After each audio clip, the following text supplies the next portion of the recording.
Bonjour à tous, petits et grands. Aujourd'hui, Madame Lecture va vous lire Martine à l'école.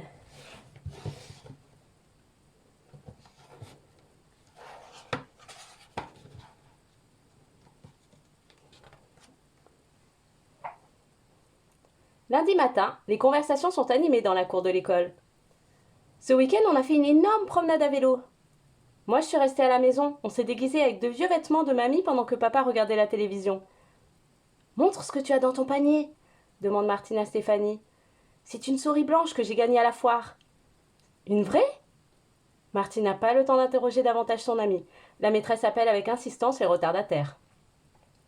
Chacun range ses affaires dans le vestiaire. Je vais cacher ma souris au-dessus de l'armoire, dit Stéphanie. Tu ferais mieux de garder cette bête à la maison. Ici, tu risques d'avoir des ennuis. Je ne peux pas à cause de mon chat. Mais ce soir, j'irai la porter chez mon cousin Nicolas. C'est toi la nouvelle? Demande Martine. Oui, je m'appelle Cynthia. Je suis un peu perdue, tu sais. La classe est au fond du corridor. La maîtresse est sympa, tu verras. Suis-moi, je vais te guider. Voici Cynthia, dit Martine en entrant dans la classe avec la nouvelle élève. Dans la classe, c'est un peu la fête. On l'attendait avec impatience. Quelques jours plus tôt, la maîtresse avait annoncé son arrivée. C'est une indienne, dit François à l'oreille de Laurence. Tu n'en sais rien? Ça se voit bien. La maîtresse nous en a parlé l'autre jour. Évidemment, tu n'as pas écouté. Cynthia, voici tes nouveaux compagnons. Martine, Stéphanie, François, Laurence, toute la classe, dit la maîtresse. Est-ce que Cynthia peut s'asseoir à côté de moi? Oui, mais il faudra que tu lui expliques un peu la vie de la classe. Maintenant, regagnez vos places. Nous allons commencer par la leçon de géographie pour suivre notre découverte du monde. Qui sait où se trouve l'Inde? L'Inde se trouve en Asie, mademoiselle. Veux-tu nous montrer ce pays sur la map monde? C'est ici, près de la Birmanie. L'Inde, c'est loin? Demande Martine. Bien sûr, il faut prendre l'avion pour y aller. Près de l'école se trouve la bibliothèque publique. L'institutrice y emmène régulièrement ses élèves. Ici, on ne s'ennuie jamais. Dans la salle de lecture, on trouve des albums, des romans, des livres de sciences, des revues. Tous ces ouvrages sont numérotés, enregistrés, rangés dans les rayons. On s'inscrit à l'entrée auprès de la bibliothécaire. Pas tous en même temps, voulez-vous? Un peu de patience. Martine aimerait emporter tous les livres de la bibliothèque. Il est chouette celui-là. C'est une encyclopédie. Celui-ci, je l'ai lu. Il te plaira sûrement. À la récréation, tous les élèves se retrouvent dans la cour. Tiens, un petit qui pleure. Qu'est-ce que tu as? Tu es tombé? J'ai perdu mon ticket. Je ne pourrai pas déjeuner à la cantine. Ne t'inquiète pas, tu vas le retrouver, tu verras. Et toi, Sébastien, tu as mal à la tête? Je garde mon bonnet parce que j'ai toujours froid. Eh bien, ne reste pas là, gros bêta. Va donc jouer avec tes camarades. Ça te réchauffera. La récréation, c'est fait pour ça. Viens dans la ronde, viens vite, Martine, dit Cynthia. François, David, Stéphanie, donnez-vous la main. Nous allons passer sous le pont. Par ici, suivez la chenille. Fini la récréation. La maîtresse explique aux enfants le nouveau travail qu'ils auront à réaliser. Nous allons écrire une lettre au directeur du journal pour lui demander l'autorisation de visiter son imprimerie. Vous croyez que nous obtiendrons une réponse? Est-ce que nous verrons comment on imprime le journal? Cela dépendra de la façon dont vous rédigerez votre demande. Vous devez lui expliquer clairement ce que vous désirez. C'est le sujet de votre lettre. N'oubliez pas de terminer par une formule de politesse. Vous préparez le brouillon par groupe. Quand vous aurez terminé, nous choisirons les meilleurs textes. D'accord? Écrire une lettre, ce n'est pas si simple. Et pourtant, les idées ne manquent pas, mais François et Valérie ne sont pas d'accord sur le choix des mots. Il ne faut pas bouder, François. Si tout le monde boudait, on ne pourrait plus travailler ensemble, dit la maîtresse. Elle examine les copies et corrige les phrases boiteuses. Le brouillon terminé, il s'agit de recopier le texte. Valérie, qui a une belle écriture, fera cela très bien. Il ne restera plus qu'à rédiger l'adresse correctement sur l'enveloppe, sans oublier le code postal. Bien sûr, en classe, on fait du calcul, de la géographie, des dictées, mais aussi du bricolage, des mimes et 2 fois par semaine de la gymnastique. Attrape le ballon, Martine. Non, pas comme ça, avec les 2 mains. Tu y arriveras, c'est une question d'entraînement. Et maintenant, la culbute sur le cheval de bois. Allez, allez, au suivant. C'est un exercice qui exige de la souplesse. Emmanuel ne participe pas aux cours cette semaine parce qu'il a le bras fracturé. Il a été renversé par une moto. À midi, on déjeune à la cantine. Chacun va chercher son plateau sur le comptoir. L'assiette garnie, les couverts, le pain, sans oublier le verre ni la paille pour boire un jus de fruits. Tu as une nouvelle copine? Elle s'appelle Cynthia, répond Martine. Et ce ticket, tu l'as retrouvé, Frédéric? Oui, merci, il était dans ma trousse.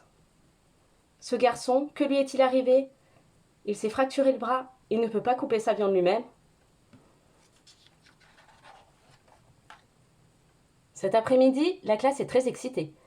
Les petits et les grands se réunissent en atelier collectif. Nous allons travailler un poème de Prévert, propose la maîtresse, et ensuite nous l'illustrerons avec des dessins. Qui veut le raconter? Personne? Je vais bien essayer, dit Martine. Parfait, nous t'écoutons. C'est l'histoire de deux escargots qui vont à l'enterrement d'une feuille morte. Cela commence en automne. La pluie tombe, le vent gémit. Dans le verger, les arbres sont en deuil. Que se passe-t-il ensuite? Les escargots prennent le car pour Paris. Le car pour Paris? En voilà une idée. Ils sont en retard. La route est longue. Quand ils arrivent, c'est déjà le printemps. Mais oui, le printemps. Évidemment, des escargots. Et alors? Alors, les feuilles qui étaient mortes sont toutes ressuscitées. Le soleil invite les escargots à s'asseoir. On trinque avec les amis des bois et des champs. Il y a des couleurs partout. C'est la fête.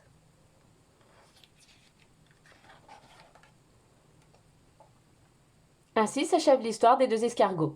Il ne reste plus qu'à se mettre à l'ouvrage. Où est la gouache pour colorier le verger, les arbres, les animaux? Attention, gare aux taches. Les artistes en herbe confectionnent des tabliers avec des sacs en plastique. Ainsi, leurs vêtements resteront propres. Une fillette dessine des animaux curieux. Les escargots ont des antennes qui ressemblent à des tulipes. Cynthia dessine l'autocar des escargots. Il est jaune, il n'avance pas vite. La route monte, monte. François découpe les décors dans un prospectus. Une maison avec un toit rouge et un verger tout autour. Les feuilles tombent, des jaunes, des rousses, des brunes. Martine préfère le printemps, à cause des fleurs et des oiseaux. Est-ce qu'on peut emporter son dessin à la maison, mademoiselle? Moi aussi, j'aimerais le montrer à maman. Bien sûr, nous allons exposer les travaux en classe. Ensuite, vous pourrez les ramener chez vous.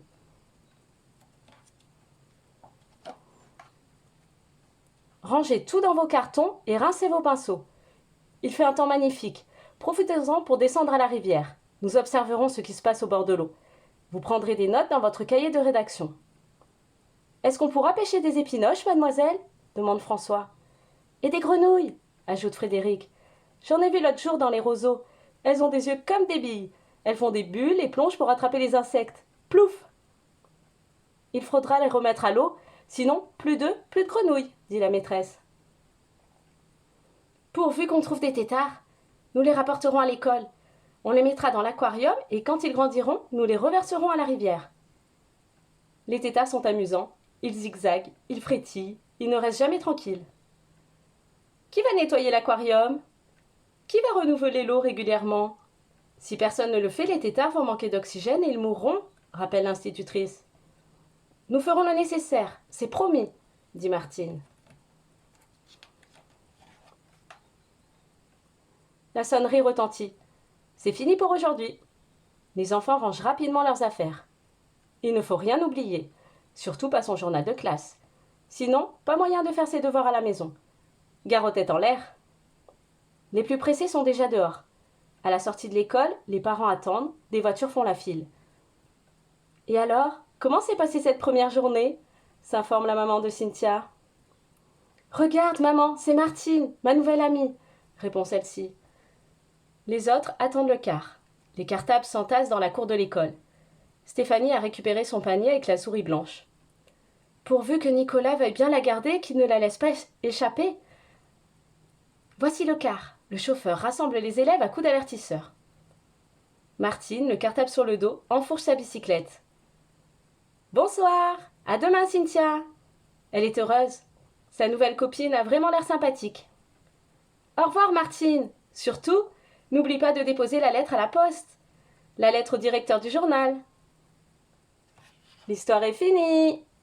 Et n'oubliez pas de vous abonner à ma chaîne pour ne louper aucune nouvelle histoire. À bientôt!